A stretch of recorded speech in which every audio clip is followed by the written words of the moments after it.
Okay, this is also a replacement recording of part 2 of the assessment, which also didn't record audio that I wasn't aware of till I got home. So here we go again, and thankfully this is a bit clearer. So from selecting SOLIDCAM part and a new milling option, that menu didn't appear, but it was milling we selected, and leaving it as external and metric, selecting OK, we have our finished piece here,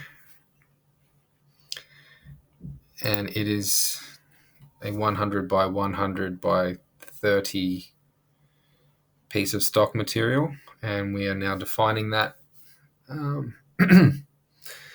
So leaving the setting here as box, we simply select anywhere on the object, and we see a prism appear around our finished piece. So this is what our stock, the green barred lines represent our stock. So going with 0 on all sides, because we're not actually performing a face milling operation on this piece, though we could if we wanted, and that was demonstrated in part 1. So here we go with our coordinate system. We select face, and we want the top corner of model box being selected over here, which it already is, and that gives us our coordinate system as we want it. Z facing out, and in the orientation that it will be in when it is milled, Z will be vertical from where the tool will be coming from. So just selecting, okaying our way through some automatic menus. We have our Fanuc CNC machine selected there, which I would have done earlier but missed. Now we'll define our tool, and for this piece we only require an end mill, selecting the diameter as 8, which this will facilitate cutting through our fillets. And yep, leaving the number of flutes as 2. And from here we will likely position the tool on the cutting table. So here, generating a preview, playing around with the XYZ coordinates so that we get a nice centered position on that purple table just here.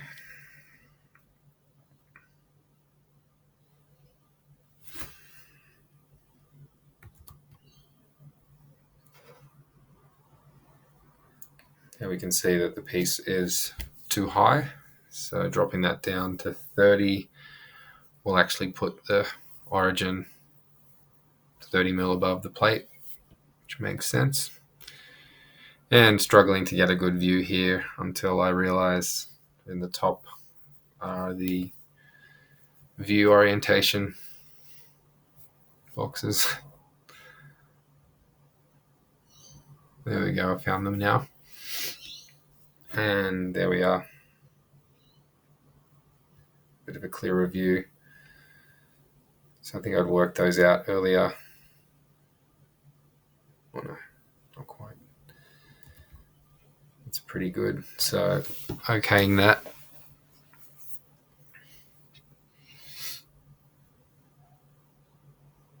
Just ignoring that drag and drop template menu on the right.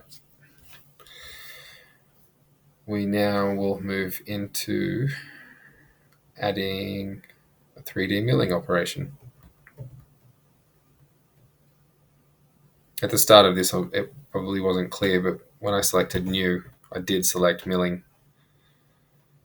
Sometimes the menus aren't clear when they appear here in this method of recording. So yeah, so we're in our geometry area, we're defining the work area.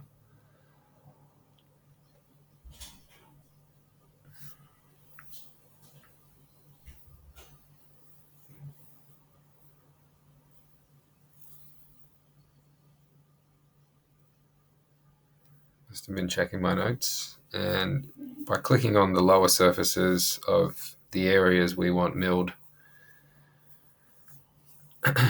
these will add to our chain list. But I think I've kind of done this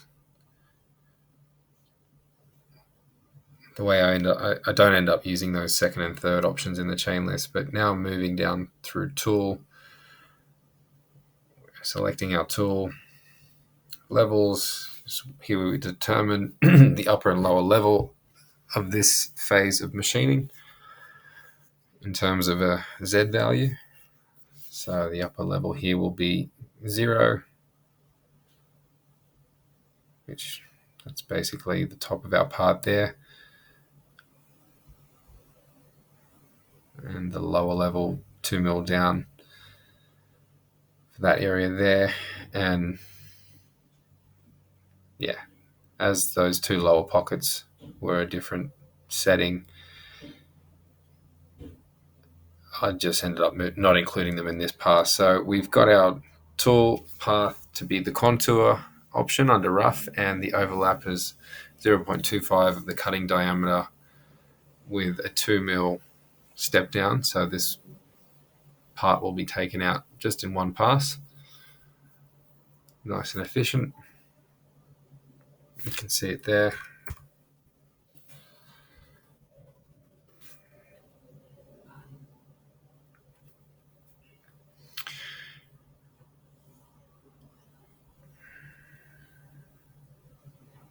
So that's calculated the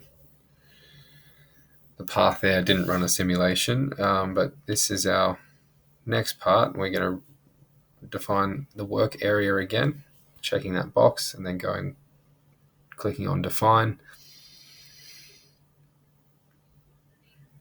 And I believe I take care of the top left corner now. So yeah, so that defines that cut.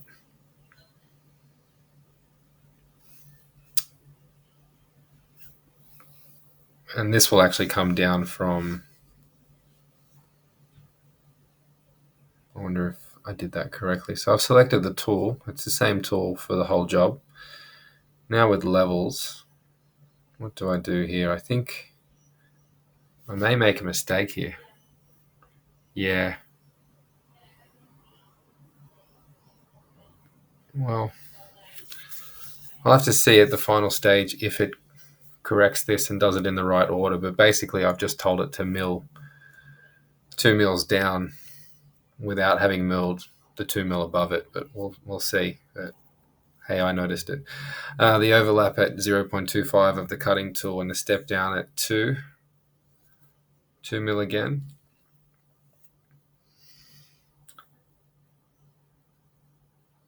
It was hard to pick up on every little mistake. I did this several times. This crashed many times on me, and yeah, I may have got a bit jumbled up. So here I am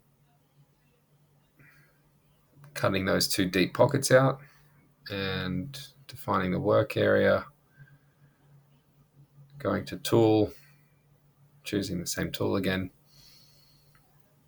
Now here with levels, I start from that first part of the cut we did at minus 2 mil and dropping down to minus 7.5, which is the same depth for both of those pockets. So using the contour pattern of milling, a 0.25 cutting tool diameter overlap, and the step down of 2.75 just gives that nice 3 passes and all even cuts. So yeah, I don't know if this, yeah, and so I've still got to cut that top part, which I now realize. So I jumped the gun by doing that earlier part, I believe.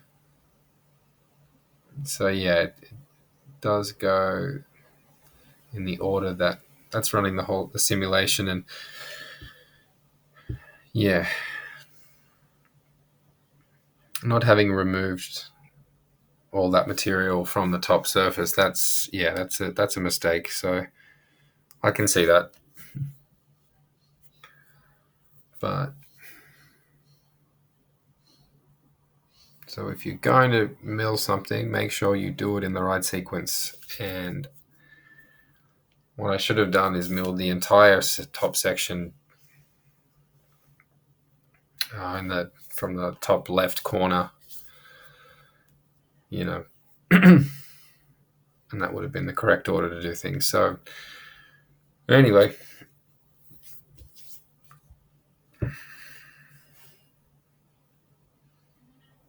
yeah, setting my levels there.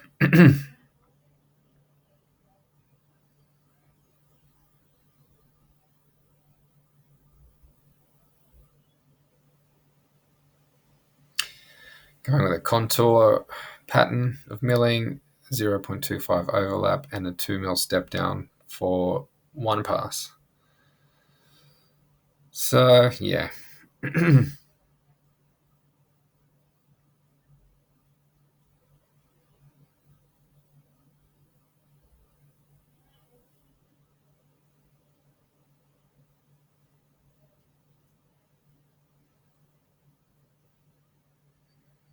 Here we have the process going. That's the full simulation. Yeah, I'd like to change all that, but I don't have access to SolidCam at home. And time is getting away. So generating the G code for all of this, I will redo the G code when I return to uni, and any practical assessment or any further use for it will be fixed up later. So there you have it. That is basically it.